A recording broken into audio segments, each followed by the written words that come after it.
Bueno, el proyecto que da origen al video de hoy es Siempre es Gus, que es un homenaje a Gustavo Cerati, producido por Tweety González, con 5 canciones. Para mi gusto, una interpretación mejor que la otra, con artistas todos diferentes, y que tiene la complejidad de tener que empatar en el mastering canciones con colores completamente diferentes y dinámicas completamente diferentes.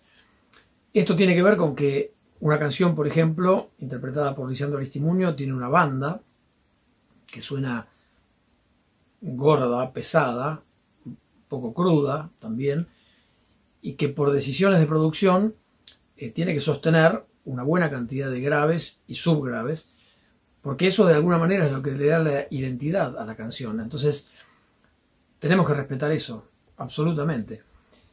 En cambio, otra canción, interpretada por Lucy Patané, es básicamente guitarras y voces. Y, digamos, el juego que se da es un juego mucho más liviano, si uno quiere, en términos de frecuencia. Por supuesto, no estoy hablando del contenido. Porque, bueno, porque no hay ese sostén de graves y subgraves, no está ese bajo poderoso, ni el bombo también, que sostenían en la canción interpretada por Lisandro, y hace que la dinámica y el color sean completamente diferentes. Entonces, para poder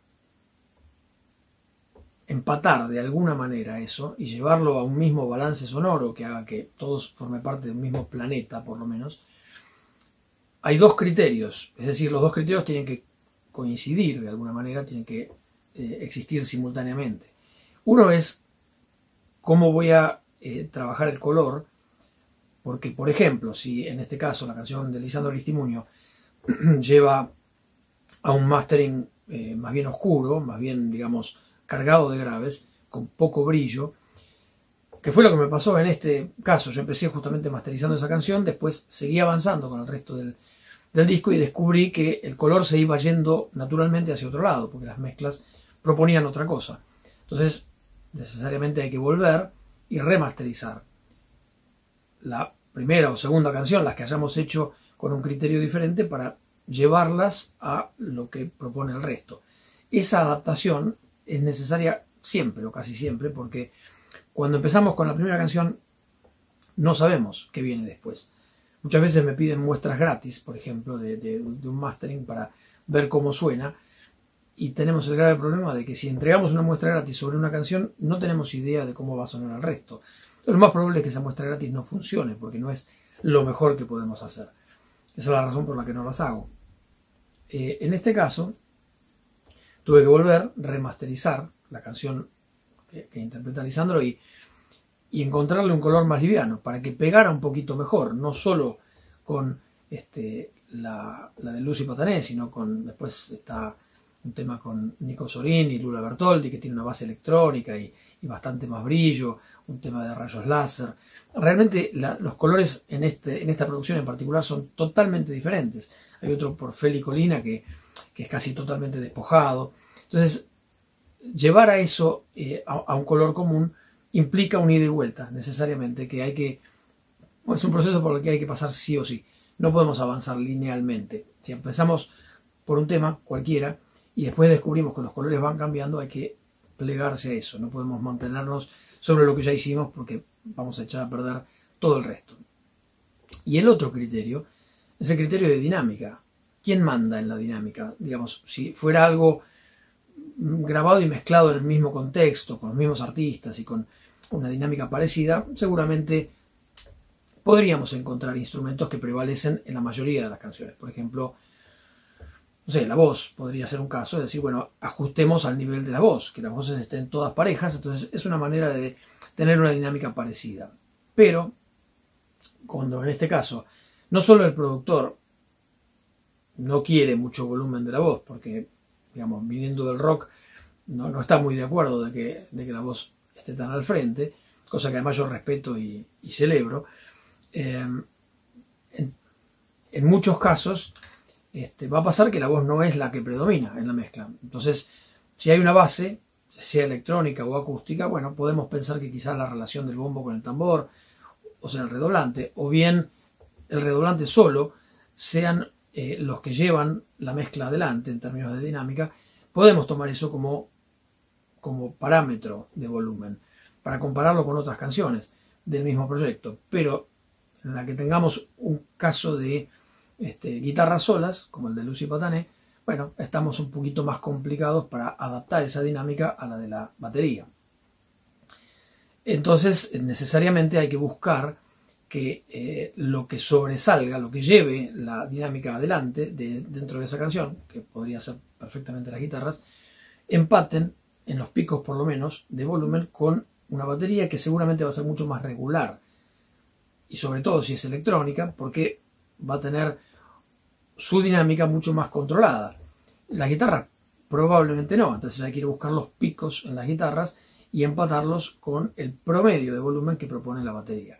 Es un trabajo bastante ingrato en realidad, porque empatar en volumen y en color puede llegar a dar una situación que no sea posible directamente. Y ahí tenemos que tomar decisiones y decir, bueno, ¿cómo se trabajan los proyectos hoy en día? Y los proyectos en general, la verdad que se lanzan como singles. De hecho, este mismo proyecto se va a lanzar como 5 singles más que como un proyecto entero. Entonces, si hay alguna duda con respecto a cómo llevarlo, hay que tratar de privilegiar eso, que cada canción tenga el máximo posible de aprovechamiento, y si no termina empatando con el resto, bueno, es menos grave que nivelar para abajo, que no pedirle a una canción lo máximo que puede dar, o una mezcla, justamente porque estamos tratando de empatar con el resto. Bueno, si esa fuera la decisión, en algún caso que lamentablemente tenemos que tomar y decidir si explotar al máximo una canción o dejarla más suave, más controlada, más chica, no solamente en volumen, sino en el potencial sonoro para que empate con el resto, obviamente en esos casos hay que privilegiar el single, es decir, bueno, que esta canción explote lo más que pueda. Pero bueno, son ideas de cómo llevar adelante un proyecto complejo, como es la masterización de 5 singles, que no necesariamente vienen del mismo lado. En este caso fueron grabados y mezclados mezclados y producidos por la misma persona, pero bueno, suenan claramente diferentes porque intencionalmente están hechos así. Entonces, esa complejidad adicional, repito, es dinámica y color, y tienen que coincidir y buscar que la dinámica no necesariamente esté empatada a partir de los mismos instrumentos, sino que es en cada caso el instrumento que manda en la mezcla. Hay que buscarlo, hay que de alguna manera rescatarlo y tomarlo como referencia de volumen para empatar con el resto. Bueno, escuchemos un par de ejemplos y veamos si se entiende la idea. Bueno, tomando como ejemplo 3 de las 4 canciones que integran el proyecto Siempre es Gus. La primera que mastericé es Avenida Alcorta, interpretada por Lisandro Aristimuño, y quise ser fiel a los subgraves que tiene la mezcla, que están buenísimos y que le hacen muy bien a la canción además.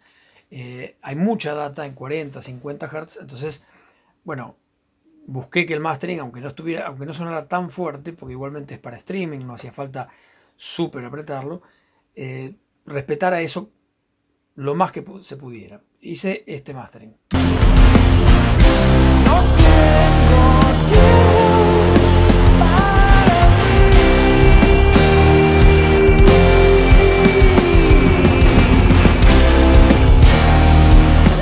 Y aunque es probable que el audio de YouTube o de Instagram, donde lo estén escuchando, no respete esos subgraves, realmente hay mucho sonando ahí, que bueno, elegí que se conserve lo más que se pueda. Pero bueno, después de masterizar ese tema fui al segundo, y el segundo sonaba de esta manera.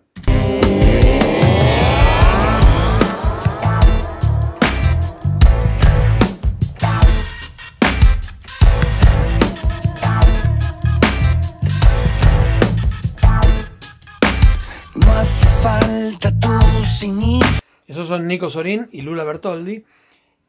Y esta canción, que ya muestra desde los claps que va buscando un brillo que el tema anterior no tenía, me está llevando un poquito el balance hacia otro lado. Entonces hago el mastering tratando justamente de potenciar lo que ya tiene, sin hacerlo estridente, pero tratando de conservar calidez y al mismo tiempo esos brillos lindos que tiene, que son sedosos, suaves. Y cuando voy al siguiente tema, que es Lucy Patané, con sus guitarras, suena así. Dios nos libre. Dios nos libre.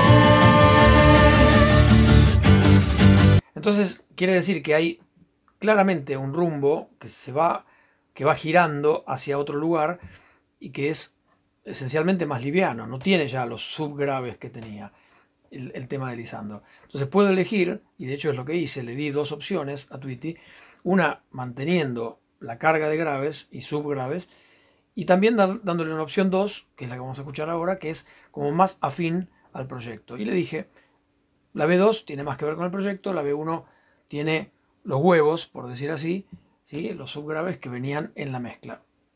Fíjate cuál te gusta más y usa la que más te sirva. Esta B2 suena de esta manera. No tengo tiempo para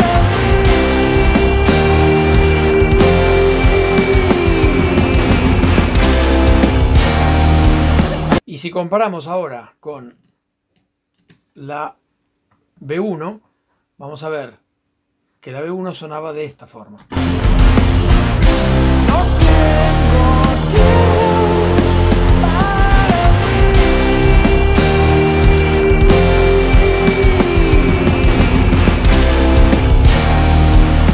Es decir que, habiendo escuchado las demás canciones, una vez que ya mastericé una, para tener un punto de referencia, sigo avanzando, veo cómo suenan las demás y voy modificando ese rumbo. Obviamente hay que trabajar de vuelta, a veces 2 o 3 o 4 veces, pero hasta que encontramos algo que funciona integralmente. Y en este caso, si no lo encontramos del todo, porque las dos opciones son un poco diferentes, podemos darle las dos opciones al productor y permitirle, por supuesto, la posibilidad de elección, porque en definitiva es su proyecto. Espero que les haya servido. Nos vemos en la próxima.